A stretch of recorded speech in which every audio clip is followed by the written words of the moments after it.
150 കോടി ഇന്ത്യക്കാരുടെ അഭിമാനമായാണ് ശുഭാംശുവിന്റെ മടങ്ങിവരവ്. ഇനി 7 ദിവസം നിരീക്ഷണം. രാജ്യത്തിന്റെ അഭിമാനം ആകാശത്തിനും മീതെ ഉയർത്തിയ അനുഭവം പറയാൻ അത് കഴിഞ്ഞ് ശുഭാംശു മടങ്ങിയെത്തും. ആ വാക്കുകൾ കേൾക്കാൻ കാത്തിരിക്കുകയാണ് രാജ്യം.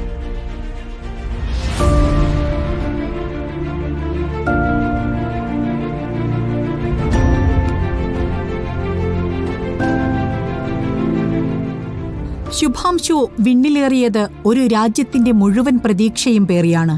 ചരിത്രത്തിന്റെ ഭാഗമായ യാത്ര തുടങ്ങാൻ തടസ്സങ്ങളേറെയുണ്ടായിരുന്നു. പലതവണ യാത്ര മാറ്റി, പലതിനും പല കാരണങ്ങൾ. എല്ലാ പ്രതിസന്ധികളെയും അതിജീവിച്ച് ജൂൺ 26-ന് ശുഭാംശു ശുക്ല യാത്ര തുടങ്ങി. 14 ദിവസത്തേക്ക് പോയ യാത്ര 4 ദിവസം കൂടി നീണ്ടു.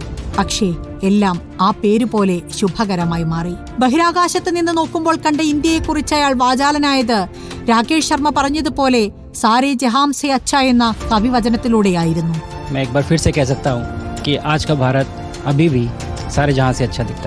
ഗ്രേസ് പേടകത്തിൽ നിന്ന് ശുഭാംശു ശുക്ല പുറത്തിറങ്ങിയപ്പോഴുള്ള ആ ചിരിയിലുണ്ട് എല്ലാം. ഇനി ആ വാക്കുകൾക്കുള്ള കാത്തിരിപ്പാണ്. അന്താരാഷ്ട്ര ബഹിരാകാശ നിലയത്തിലെ അനുഭവങ്ങൾ എന്തെന്ന് നാടറിയണം. ശുഭാംശു തിരികെ ഭൂമിയിലെത്തുമ്പോൾ അഭിമാന കണ്ണീരണിഞ്ഞാണ് കുടുംബം ആ തിരിച്ചുവരവിന്റെ ഭാഗമായത്.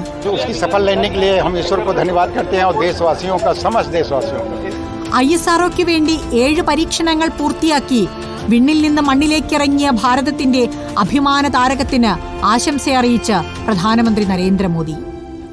ഇന്ത്യക്കാരൻ എന്ന നിലയിൽ ശുഭാംശു രാജ്യത്തിന് മാതൃകയാണെന്ന് മോദി സമൂഹമാധ്യമത്തിൽ കുറിച്ചു. UP സ്വദേശിയായ ശുഭാംശു ശുക്ല വ്യോമസേനയിലെ ഗ്രൂപ്പ് ക്യാപ്റ്റനാണ്. News desk reporter.